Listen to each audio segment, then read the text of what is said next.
Hello there, and welcome to the Communities podcast. My name is Jake Christie. I am our young adults pastor here at Crossroads, and I'm joined today by our Communities in Ontario campus pastor, Chris Standridge. Hey, Day. Hey, I'm doing good. Good. Doing good. Yeah, we're good friends, and I appreciate it. Yeah.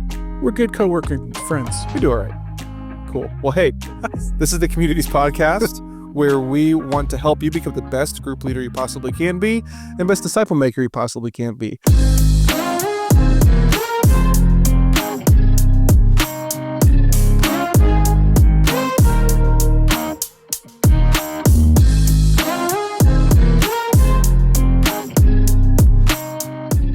And so hopefully this is an encouragement to you. I know I've loved this process. This is super fun for us to get to just kind of sit down and almost like rehash conversations we've had like over the past, year, 2 years or so, as we've kind of been following the Lord's leading and like maybe a new vision for communities. And so thank you guys for journeying with us, and thank you for the opportunity to get to be a part of it. Yeah.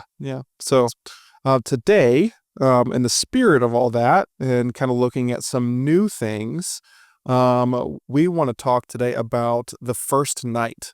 So whether it is your first time ever meeting as a group, or maybe it's the first night of a semester after a little bit of a break or something like that, there's a little bit of that tension and anxiety of like, what is this going to feel like? Who's going to be there? Am I going to like these people? Or maybe if you've been a part of a group for a while, and you're out of the rhythm of meeting every week, it's like, oh, this is coming back into my schedule. How am I going to fit this in and everything? Chris, I'd love to just talk a little bit about that first night and how to help the people in our groups feel as comfortable and also as excited as possible. And even for us as leaders too, how to get as excited for it as we can. Mm-hmm. Okay. So before we get into that, I'm going to throw you off a little bit. Okay. I know you're the king of like impromptu icebreaker questions. Oh yeah. All right. And in the vein of like good group leaders have good icebreaker questions, I'm going to throw one at you. All right. In 1 minute or less, tell me your biggest first night mistake in a group. Oh, shoot. Oh gosh. Okay. Let me think. Had a lot of them. And it's not been good at some points. I think maybe the biggest one, or maybe the most appropriate one that I can share on a podcast that goes out to a lot of our church. I had somebody that came in, and this is kind of it wasn't necessarily like a mistake in the sense of it happened right in that moment, but I was leading when we were doing our growth track. We had the shape class, and in the shape class we did a show and tell. And during that show and tell, I was like, you guys can do anything. This is like to show off the gifts that you have or whatever. You can bring whatever you want in. Make it fun and everything. And people get nervous with show and tells. That a lot of them haven't done it since like kindergarten. Well, we didn't really talk about it again and like what the expectations were for that until like the week before. Yeah. And this lady that was in this group, she was like, well, I'm an avid bird collector. Chris, she brought in like 40 birds into this room. She had like these big giant rolling cages. And I was like, I did not describe what this was supposed to be well enough. She was like, I just thought we were just showing, things that we're interested in. So I was like, no, this is about like showing like an ability that you have or something. Yeah. And so we had a big old cage on wheels, filled with exotic birds, which it was kind of cool. I like animals. That's so funny. Yeah. All right. So here's mine. Like 1 minute or less. So it was the first night of I was leading Rooted at the time, right here, this book right here. I was leading Rooted at the time, and I was in a room with probably, it was probably 14 of us, and I didn't really know any of them. Like, these are all random people that just signed up. In hindsight, they're all pretty good friends now, but the first night, we always do like an icebreaker where, we share a memory or something like that. And I just so happened, I think, to show a picture of my wife, because many of them didn't know who she was. And I think I said something along the lines of like, my wife literally, I know every husband's supposed to say this, but I think my wife has gotten more beautiful with time, right? And they all look at me like, yeah, whatever. I'm like, no, seriously. And I show them a picture of my wife when we were dating, and I'm like, see, she's gotten prettier. Well, they didn't understand my sense of humor. They didn't know my personality. So literally, I think most of them thought Chris thought his wife was ugly when he married her. And it's been 2.5 years since then. I still have people from that group come up to me and say, I can't believe you thought your wife was ugly or whatever. I'm like, that's not it. That's not all. And so like, that became like the thing that everybody remembered from that group. If I'm being honest, Chris, I think you just asked me that question so that you could tell that story, because this is the first podcast where we've had Becky back in the room and just wanted to talk about how pretty he thinks his wife is. That's me saving face. For sure. Yeah. Well, but no, but like I do share that because like we're all going to make mistakes on the first night, right? Like nothing goes as perfectly as you map it out in your head, because, on that first night, you have people that might be strangers to you coming to your house for the first time, or coming into that room, or coming to the campus, and they don't know how to get to where your room is. And, or maybe your group just hasn't been meeting for the last few months and you're regathering and it's time to catch up, and things don't always go quite as planned. And so obviously we want everyone to have a plan for that first night, because as the saying goes, you never get a second chance to make a first impression. Yeah. So we want to put our best foot forward on night number one. But at the same time, sometimes when we're real, sometimes when we're unpolished, man, those are the things that actually endear us to other people. Yeah. And so, night number one is obviously really important. You want to set the tone. You want to let people in on what the expectations are, where you're at, where you're taking them over the course of the semester. Most people do not like surprises. They don't handle change well. And so to step back into that room after a few months, or to step into that room for the very first time, it's already nerve-wracking enough. Yeah. Now, for some groups that have been together for years, night number one really doesn't affect them that much. It's really just a moment to celebrate. But for most groups that are starting up, there's a lot of first night jitters, and just be okay, like being real, being human, have a plan, but don't feel like it all has to go perfectly. Sometimes the best memories are the memories of our mistakes. Right. That's what makes us human. Mm-hmm. That's what makes us connect. That's what levels the playing field. And so I would say, first of all, night number one, just to kind of put group leaders at ease, don't overthink it. Right. And don't feel like it has to be perfect, but be genuine and be real. Now, I know you got some thoughts as well. Yeah. So I I really want everyone to like understand that when you're in a group, you get out of it what you put into it. Yeah. And so I really try to paint that picture of like this is an investment. You are taking your time to be here. Mm-hmm. Everyone else is taking their time to be here. And you have a role in this group, whether you're the leader or not, to contribute and also to grow. And so the more you invest, the more you give of yourself, the more you pray for this group, the more you share your thoughts, and the more you ask questions, the better it's going to be for everybody. Mm-hmm. So you're not just doing this for you, you're doing this for other people as well. Yeah. And so I always try to paint that picture. I do go, you were talking about icebreaker questions earlier. I start every single group with an icebreaker question, and they're almost always ridiculous. Yeah. Like they're just silly. One of my favorite ones is, if you magically transformed into a pair of Crocs, what color Crocs would you be? And it always shocks people because they're like, what is happening right now? Who is this guy? Is he insane? Yeah. It's like, yeah, a little bit. I'm a little insane. But things like that, to where it's like, okay, I'm making you feel a little bit uncomfortable with this icebreaker question, but in a silly way.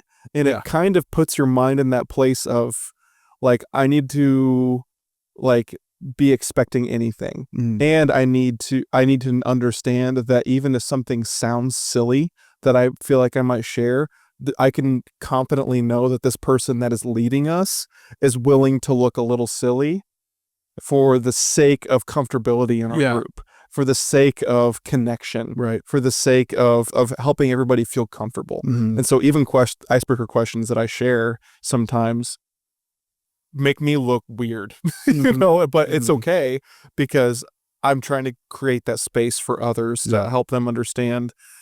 Even if a thought that you have that you feel like you need to get out at the table may not be complete, or even though it may, you may feel stupid for asking a question, it's okay. We're here to process this stuff together, and just kind of setting that tone for that. Yeah. So a lot of people coming in that are brand new to a group, they're walking in, they'll never say this, but they're wondering, am I the only one that's messed up here? Yeah. Or am I the only one that feels like an outsider? Or am I the only one that's unsure, insecure? So when you level that playing field, that does wonders to put people at ease. Right. So I would also say, Jake, another thing that really makes the first night go well actually happens way before the first night. Oh, yeah. It's good front end communication. Yep. This is my weakness, by the way. Yeah. This is where I've really grown, because I want people to know what they need to know before they get to my group. And I don't want them guessing. It even starts with when someone registers for my group, I let them know either via text or email, hey, I got your registration. Because there's nothing worse than being on one end of the computer and you hit that enter button on, I just signed up for Pastor Chris's group. I'm nervous because I don't really know him and I don't know anybody else that's going to be in this group. There's nothing worse than wondering, do they know I'm coming? Did they get my registration? Yeah. So like the first thing for me is I follow up with people and just say, hey, I want to let you know I got your registration. I'm going to be sending out more information in the coming days or weeks. But I'm looking forward to a great semester with you. And then all of a sudden they're like, okay, at least I know that he's expecting me. Right. So good communication, like that might mean instructions on where your home is or which campus you're at or which room on that campus you're in, how to get to that room, what to expect on the first night, what time you plan to start, what time you plan to end. Your contact information too, as a group leader. Yeah. Like letting people know how you want them to communicate with you if they need to. Right. Yeah. Right. Yeah, that's huge. Yeah, I mean, those are the things that people want to know, thinking through what would I want to know if I'm walking into a house or a room for the very first time with a group of strangers. Just to kind of come back to it, like for me, letting people know when we're going to be done is crucial as well. Because I got kids, or I may not like this group and I don't want to be kept here until 9:30 at night. Right. Are we going to end on time and then doing a good job of respecting that? Can you think of any other I don't know, environmental things or whatever for a group? I've lit candles before, and done things like that, provide snacks, even if it's outside of if we're having a meal together, just like having Chex Mix on a table, something like that for people just to kind of pick at. Sometimes I've done like Play-Doh or things like that to kind of like give people things to like fidget with if need be. Yeah. Just to kind of, help people get some anxiety out in some different ways. But really what I try to do that first night is every single group that I ever lead, the first night I always lay out some rules for the semester. Because the majority of groups that I've led have been like one semester groups, but they I always talk about how that we need to keep confidence in the space. I talk about the investment thing, you're going to get out of this what you put into it, and other people are going to get out of it what you put into it too. So don't be selfish in that sense. I also talk about how I don't believe in awkward silence. That it doesn't exist. And if you've ever been in one of my groups before, you can attest to this, that I will ask a question, and I will let it hang for so long. And I try to let everybody know, I kind of repeat this rule at the beginning of every time we get together, because people don't like to sit in silence. But I try to remind everybody, it's not awkward because nobody has something to say. It feels awkward because it feels like everyone's looking at you, expecting you to say something. Yeah. But the reality is, everyone's quiet because they're thinking about how they want to answer the question intentionally. Yeah. Most people can't just rattle an answer off to a question right then and there. They're processing it. The silence is an indication of how important this question is and the importance of this time. And so it's like guys, lean into the silence. Like, know that like not everybody's staring at you, waiting for you to come up with this brilliant answer to this question. Everyone's thinking about how they would answer it.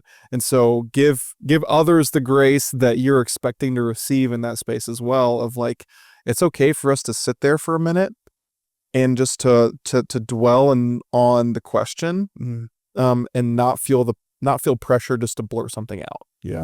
Yeah. And even as a group leader, like, I let them know I'm not going to take the pressure off. Like, I ask the question, and this question has intention behind it. I want you to interact with it. I want you to know that this question is leading you somewhere. This is a question that all of us need to process together as we study this passage. Yeah. And so I kind of just lay out those rules on night one, as well as trying, like, make it feel comfortable, make sure the lighting's nice, make sure there's music playing when people walk in. Yeah. Maybe I might be co-leading with somebody, or know that I have somebody else that's in the group that is really makes a great first impression, and can greet people as they walk in. That kind of thing. Yeah. Even that initial communication before night one, even sometimes like assigning people that I know, like in a email to everybody, being like, hey, we're having this for dinner. Can this person bring chips? Can this person bring drinks? And so can this person bring dessert, to take off the pressure of like, what do I bring? Yeah. That kind of thing. Yep. Just kind of help people not feel awkward, and give them permission to rely on you as a leader in some sense, but also to recognize the responsibility that you have coming into the group. Yeah.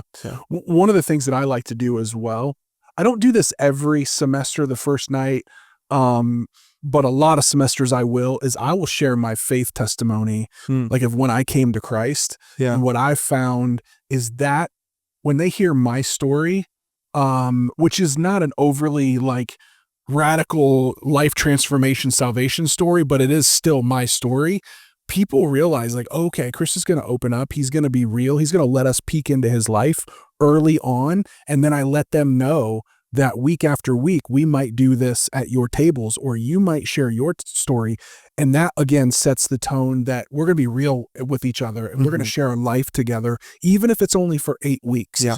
And it always brings down barriers. It's always edifying and encouraging. So that's one thing too, is sharing testimonies. And I know that these, for you and I, and for many of the people that might be watching this that have led groups for multiple semesters, they kind of know all this stuff. But there might be those group leaders out there that are like, I'm not really sure that first night what I should do. This is helping them to think through that. Another thing that I do as well is I always have name tags, because people are coming in and they're sitting down at a table, and they might recognize somebody from their campus, and they're like, you've done this. You're like, hey man, which basically means I don't remember your name. And so, hey bro, hey sis, that kind of thing. So I always have name tags, and not just the first night, but really probably the first 4 or 5 weeks, I'll have name tags for people, just so that they can get familiar with each other, and they don't have to be embarrassed if they forget somebody's name. So those are all things that I do. Obviously, there's a lot more. I would say as well, on night number 1, talk about childcare if that's an issue. And I would also say, not as important as anything, but highly important, is ending on time. Yeah. Like respecting people's time. When they know if I show up at this time, they're going to let me go at this time. That means a lot. That goes a long way for people. Which is hard for us long-winded pastors, right? Yeah, it is hard. Because usually by the time it's time to wind down, I'm just starting to get warmed up, right? Yeah. So, those are a few things that I think are important for group leaders.